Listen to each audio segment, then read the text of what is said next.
Alors bonjour à tous les amis, on se retrouve aujourd'hui pour une toute nouvelle vidéo. Donc aujourd'hui ça va être une nouvelle vidéo dans laquelle je vais répondre à quelques commentaires. Donc je tenais avant à m'excuser parce que je suis dans le cabanon avec les piou-piou et que le temps n'est pas avec moi, il pleut, il y a de l'orage. Bref, c'est pas hyper ouf pour aller dehors. Donc bon, je me suis mis dans le cabanon, on va certainement entendre les piou-piou parce qu'ils piaillent. Je ne peux pas leur dire de se taire. Bon, c'est pas grave, on va faire avec ce qu'on a. Et au pire, si je vois que c'est catastrophique, et j'essaierai de trouver une solution. Donc sans plus attendre, je vous propose qu'on commence la vidéo. Donc déjà, la première question, c'était est-ce que tu ramasses tes animaux tous les soirs? Alors non, je ne ferme pas tous les animaux tous les soirs.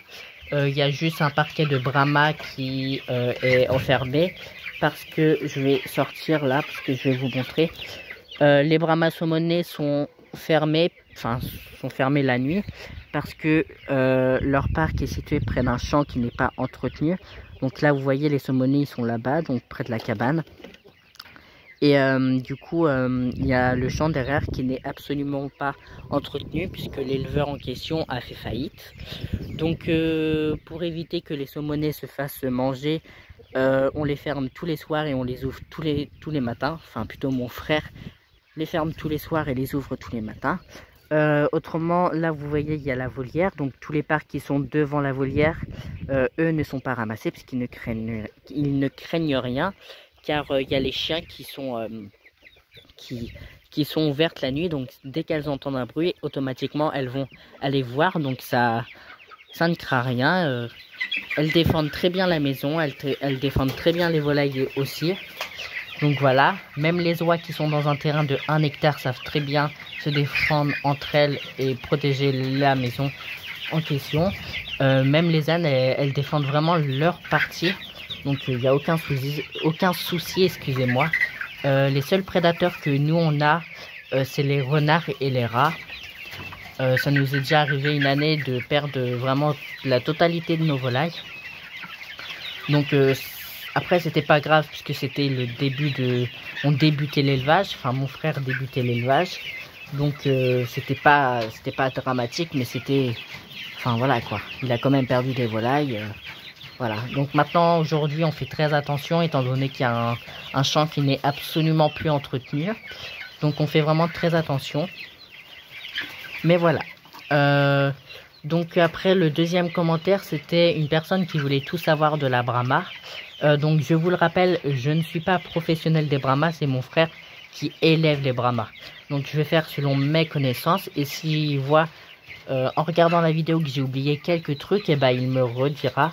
Et puis je referai une vidéo, il n'y a aucun souci. Donc alors déjà, la poule Brahma, faut savoir que c'est une poule d'ornement. Donc une poule d'ornement, il n'y a pas spécialement de définition, mais c'est une poule qui n'est pas faite pour la consommation. Ça doit être une grosse poule, quand vous enlevez les plumes, il n'y a rien quoi. C'est juste, ça ne vaut rien. Enfin, ça ne vaut pas les poulets de chair d'aujourd'hui. Coucou pépère. Donc ça ne vaut pas les poulets de chair d'aujourd'hui. Voilà. Donc il y en a qui suivent au gabarit, mais vous enlevez les plumes, enfin vous vous retrouvez avec un steak haché le truc. Bref. À part, enfin je vais pas détailler parce que je suis pas un grand mangeur de viande. Donc je peux pas vraiment dire, mais tout ce que je peux vous dire c'est que c'est pas une poule qui est faite pour la consommation. Donc voilà. C'est une race de poule qui a la possibilité de pondre et de... Enfin, excusez-moi, j'ai vraiment du mal à parler. C'est une poule qui a la possibilité de pondre au printemps, en hiver et en été. Étant donné qu'il y a des races qui pondent qu'au printemps et en été, la Brahma elle fait vraiment la totalité. Hiver, été, printemps. C'est vrai qu'en hiver, il y a une légère baisse de production d'œufs, mais du coup, voilà. Elle ne s'arrête jamais. Enfin, il se peut qu'elles peuvent arrêter, mais c'est vraiment très rare. Nous, on sait qu'à la maison, on peut ramasser des œufs en hiver. Donc, voilà. Par contre, les œufs qui sont pondus en hiver, nous, on ne les met pas en couveuse parce qu'on sait très bien que les coqs sont beaucoup moins actifs avec les poules. Donc, on ne fait jamais de tournée en hiver, mais c'est pas pour longtemps qu'on ne va pas avoir d'œufs. Les œufs sont juste dédiés à la consommation personnelle. Ou c'est très bien pour faire des petites crêpes. Hein. Oui, on fait des crêpes en hiver. ça nous réchauffe. Bref, là je sors complètement du type de la vidéo, mais c'est pas grave. Du coup, là pour l'instant, j'ai dit que c'était une poule qui n'était pas dédiée à la consommation et qu'elle pondait au printemps, en hiver et en été. C'est aussi une poule qui a la possibilité chez quelques coloris d'être autosexable, pas dès la naissance, mais quelques semaines après leur éclosion. Donc on va prendre exemple chez les Brahmas argentés. Donc là, on a une poule parce que la poule est maillée et elle est bien emplumée, alors qu'il y a des coques. Enfin, les coques sont pas maillées et sont très abîmées au niveau du dos. Donc, au niveau du physique, il faut vous fier au physique. Moi, je me fie au coloris parce que les poules, comme je vous l'ai dit, sont maillées et les coques ne sont pas maillées. Par exemple, si vous prenez par exemple, allez, la Brahma porcelaine, donc la Brahma porcelaine, on peut pas savoir grâce au coloris. Du coup, nous, à la maison, on se fie uniquement au physique. Donc là, vous voyez, là, vous avez un coq, puisqu'il n'est pas sur le dos, il n'est pas plumé, il n'est pas très beau. Alors que les poules, elles sont super belles. Attendez, il faut juste que je vous en trouve une. Les poules, vous en avez une là-bas. Elle est en train de se gratter. Elle, par exemple, c'est une poule parce qu'elle est très bien emplumée. Elle n'a aucun défaut. Elle n'a pas de, on voit pas sa peau, quoi. Donc voilà, nous on se fie grâce à ça à la maison. Après ça dépend des élevages, mais nous on se fie vraiment qu'à ça. Donc voilà. Qu'est-ce que je peux dire de plus? Chez la Brahma, il y a beaucoup de coloris qui existent. Je ne saurais pas vous dire le nombre exact, mais il y en a beaucoup. Du coup voilà. Et aussi je voulais juste vous dire que mon frère vend des œufs fécondés de Brahma, donc actuellement les races de disponibles, enfin les œufs fécondés de disponibles, niveau coloris, ça va être Brahma porcelaine, Brahma perdrix émaillé doré, Brahma bleu, Brahma herminé blanc, enfin Brahma herminé bleu plutôt, Brahma caillouté noir, Brahma caillouté bleu, Brahma argenté et Brahma colombia. Donc je vais vous faire un petit tour là des coloris qu'on a. Là on a de la Brahma cailloutée, donc Brahma cailloutée noire, de la Brahma colombia, de la Brahma perdrix émaillé doré bleu, Brahma cailloutée bleu juste là. Non, là j'ai dit Brahma perdrix émaillé doré bleu, hein, parce que parfois j'oublie ce que je dis. Là on a de la Brahma liseré blanc, donc nouvelle couleur dans l'élevage. Brahma porcelaine juste ici. Qu'est-ce qu'on a d'autre? De la Brahma saumonée aussi. On a aussi de la Brahma bleue. Est-ce qu'il y a de la... Là, on a de la Brahma splash. Est-ce qu'il y a de la Brahma herminé bleu ou blanc? Enfin, ou noir, plutôt. Non, je crois que dans cette tournée-là, on n'avait pas de Brahma blanc herminé noir ou bleu. Non. Et au pire, si vous voulez, vous pouvez regarder mes précédentes vidéos. Je montre totalement les parcs. Donc vous verrez en même temps les reproducteurs. Je tiens aussi à préciser que nous sommes des personnes très sérieuses. On fait pas comme d'autres élevages, on va pas arnaquer. Les coloris de mon frère, excusez-moi, là je m'exprime vraiment très mal. Les parquets de mon frère sont vraiment tous pure race et pure couleur. Il n'y a pas de croisement de couleurs, nous ça nous intéresse vraiment pas.